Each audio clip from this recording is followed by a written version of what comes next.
cut my hair. Do you like my hair? It's so beautiful, Mama. Thank you. You know, I had to cut my own hair. I did. No beauty salon will let me in. I have to get like barber cuts, real precision. And I guess I pissed off the barber shop. So I went in there and I said, do you do men? I mean, do you do women? And they were like, how did you mean that? They don't want me back in there for some crazy reason. Don't ask at a barber shop if they do women. They do. Do you like my nails? Yes. Well, I had to do it myself because I'm always getting in trouble everywhere I go. I went to the nail salon and all I did was ask, do you do petty files? I want a petty file. Give me a petty file. How much petty file? Yeah, so I got to do my own nails now. But truth be told, I've been getting in trouble my entire life. Anybody else? Woo! Yeah, you know, my principal had me on a first name basis. Yeah, you know what he called me? You again? Trouble? Yeah. I would do anything to get in trouble. I did. They'd go on recess, but some of the classrooms were still in session. So me and my girlfriend would knock on the doors and run. Off we went to the principal again. And he would say the craziest things to me and my girlfriend. One time we dressed up in matching outfits and got sent to the principal. And he said, what are you wearing? Matching surfer shirts, matching black skirts, matching socks. What next? Matching earmuffs? I thought, wow, this guy's a genius. Yeah, I'm going back in here for more ideas. I have to introduce myself, you know. I go by 3 names. Anybody else? No? None of you are divas? What the hell? I go by 3 names. Linda Marcus Smith. 3 names. Not because I'm a diva. No. That's way beyond me. I go by 3 names because I'm still pissed about John Wilkes Booth. Anybody? That guy? I know, 160 years and I'm still holding a grudge. But you know, he makes me so mad, you guys. That John Wilkes Booth, that day in the theater when he shot Lincoln. Yeah, he makes me mad. Because if you think about it, he was an actor. And he got famous with 1 headshot. It blows my mind apart too.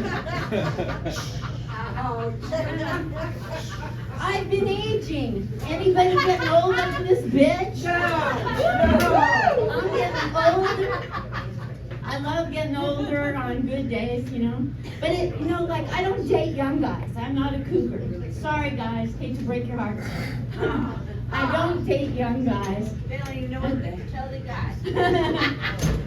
I don't date young guys. And so, you know, it's hard to find a guy my age. And every year it gets harder and harder to find somebody my age because they're dying and I'm not into necrophilia yet. But it's early. That's my inspirational TED Talk for the night. Yeah, they're stiff. Speaking of stiff, old men are stiff, even if they're alive. They like to stick up their lips. They love stiff drinks, not like you young guys. You're limp. You like Zinc biscuit. I ain't into that. You can have that. You know, I've been aging, and I know that's a shock to you guys. But I had a birthday. Isn't that great news? I usually get a big applause. You give them all your applause for Donald Barnhart. You got nothing left for me. I get it. No, I've been aging and I had a birthday. Guess how old I am? 32. Time's up. 17. Yeah, turn it around in attitude. I had a birthday and I turned 21. Woo! Again, 21 times 3 plus none of your fucking business. That's right, girl. But I like old men to turn around and look at me. And I told you how hard that is. Do you know what I have to do to get an old man to turn their neck and look at me? I have to go through hours of stuff. You know, I have to walk up and down the strip in a prom gown, stilettos, or buckley pumps, or whatever you call it. I have to do a lot. And I have to get cute, flirty clothes, you guys. Give it up for cute, flirty clothes. So, of course, I have to go to Forever 21. Yeah.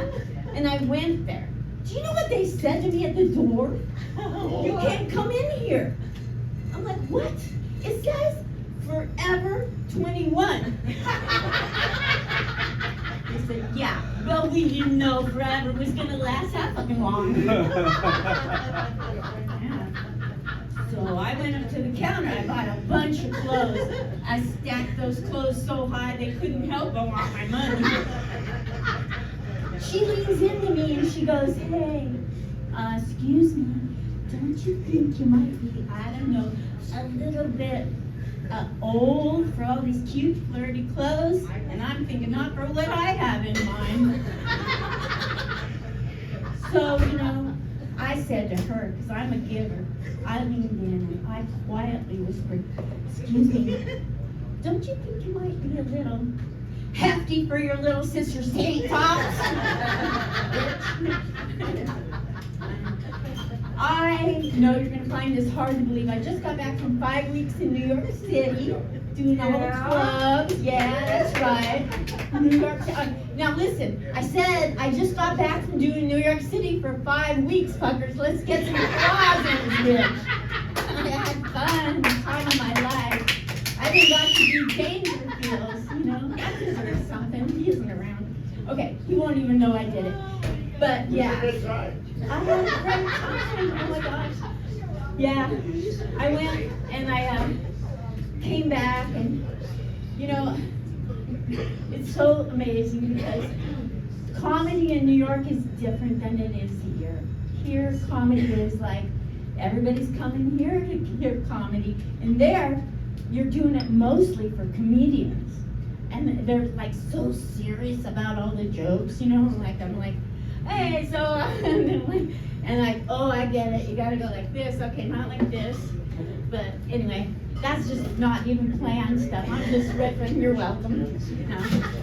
So I got older, and being older is so fun, you guys. Yeah, wait till you get old. I'm telling you, I get compliments like you would not believe. I go to get coffee because I'm addicted to coffee. Anybody else addicted to coffee? Right here. There we go. I go to Starbucks and my barista's name is Jim. I know that's important for you to know. Has nothing to do with the punchline. But anyway, my barista says to me every time some kind of backhanded compliment. I go in, he says, Linda, you look so good for your age. Ladies, have you heard that before? Oh, God, I'm so tired of it. You know, if you end your compliments, guys, with a prepositional phrase, your nights are not going to end with no proposition. It's a thinker joke. Put that one down. Another time I go and he says, Linda, you look like you're aging backwards. You just reminded me I'm aging, Jim. Where's the compliment? I never saw Benjamin Button on the cover of any magazine being the sexiest man alive, so shut up. Now I'm from Portland. And let me know when I'm getting the light, Kim. Okay. So I'm from Portland, Oregon, which I call the Upper West Side of the map. Yeah, crazy town. And it rains a lot there. And on a rainy, windy day, which is every day, I went in for my coffee. Because like I told you, I'm addicted like we all are. And Jim, my barista, had the nerve to give me a compliment. You know what that guy said that day? Linda, today you look just like Marilyn Manson. Jim, I'm like, you look like you're a dropout from the hair club for men. You know, that's the way that goes. Now, I know you guys are looking at me and you think I look so sweet and innocent, right, Cammy and Carly? Don't I look sweet and innocent? Yeah, I gotta tell ya, I warned ya. I've always been in trouble. I've been a prankster. I've been a big prankster my whole life. I used to help teachers in school. You know, they had a problem. Anybody remember a teacher saying there's no such thing as a stupid question? Do you remember teachers saying that? Well, I want you to know I helped them find a stupid question every time. I'd raise my hand, there it was.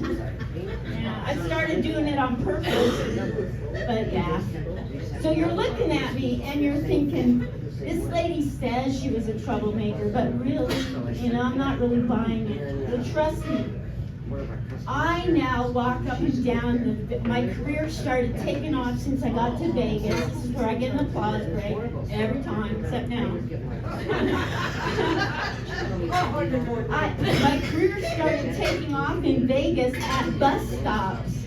Yeah, because there's a little old lady at the bus stop and she looked sad. Hello, I got the antidote to that. So I told her a joke. I was like, blah, blah, blah, punchline. And she said, keep your day job. I didn't have a day job. I haven't had a day job since 1996. I'm killing it out here with no day job. But you guys, thanks to the lady at the bus stop, I now have a day job. I'm a Las Vegas streetwalker with a Fitbit. Gotta remember to bring this when the cops pull you over. Yeah, prom gowns, hooker heels, your business. No startup costs. You get a lot of attention from old men. Actually, yeah. So I want you to know I look sweet and innocent. But how many of you have been wanted by the FBI and the police? Yeah, that's usually the reaction I get. I see your hand over there. In 1973, I was wanted. And guess where I found it out? At the post office. You're not supposed to find out you're wanted at the post office. There I was. And he looked at me and he said he wanted me. Best time of my life. Said he wanted me. He pointed at me and his eyes kept following me around the post office. Yeah. It was a poster of Uncle Sam, you guys. That's the big reveal. U.S. Army recruitment wanted me. And I got to tell you, at the bar that are talking and ignoring me and having a first date. Whatever, folks. You're involved. I was so enthralled that he wanted me because I'm a boomer. You see, a boomer was not taught to say no to a man. I was like, you want me? I can't wait to serve you. I want to submit to everything you want from me. Where would you like to send me? I'm a little bit Jewish. Don't fall out on me. Go with me on this. I can't help it. Blame my parents. They put me in Germany, you guys, the motherland of all mother-liking places. They put me in Germany. Me, one little woman with 2,000 men. Yeah. Why do you think I'm still smiling at 73 trips around the sun? It's a garden. I knew that if I went in the military, I would have to stand at attention, you know? But I had no idea. I don't know what Carly's saying, but she's killing it at the bar. I should just give her the mic. No, kidding. I knew I was going to be standing at attention, but I didn't know I was going to be the focus of it. I was one woman with 2,000 men. And all day long, I was in the Women's Army Corps. I was a whack. But it's more like all day long the men wanted to whack at me. Yeah, we want her. It's like Uncle Sam never quit wanting me. He just delegated it to my whole brain. 2000. You guys, I was really glad I went into the Army for 3 long years. You know why? Why? Because I'm bad at math. And it took me 3 years to figure out how many times a day are they going to try to shove 2,000 into 1 and have a remainder. You know what the answer to that story problem is? About 2,000 times a day. But my comedy coach said 17's funnier on stage. So 17 it is. Yeah. So I just want to let you guys know that I haven't always been a good girl. No, I haven't. I have not always been a good girl. There's been things that I have done that I almost got put in jail in Mexico. Woo! Give it up for me. I almost made it to jail in Mexico. Yeah. I had been there, and there was this scenario where I'm a veteran and the VA cut off my pension, and so I had to fly back to San Francisco to reinstate it, and the lady gives me a check to pay me back for lost money on a personal check that says Department of Veterans Affairs. The check was about this big. I take it back to Mexico, they're not gonna cash it. So they made me get some high-ranking official's signature, and she wouldn't sign it. She says, how do I know that check is any good? So I signed her signature.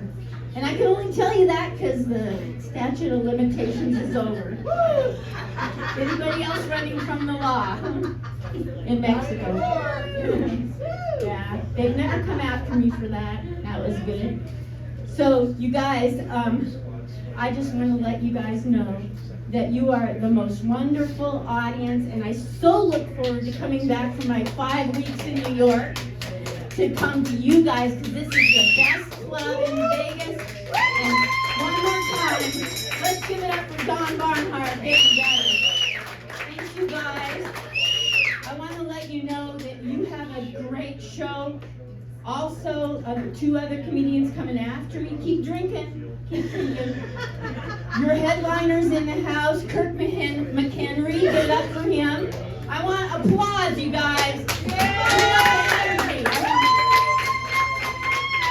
But first, before you get your headliner, you're going to have your feature. She just got done performing with the one and only Kenan Thompson at the Comedy All-Star Showcase at Jimmy Kimmel's. She's on the rise, you guys. She's been rising forever. Come here to the stage for some applause right now. Energy, boys. Come on. Come on. Give it up for Jen Kay. All right, Linda, thank you. Guys, give it up for Linda. Yeah, Good job, Linda. There's some young guys back there for you. They were smiling and clapping. Right? How you doing?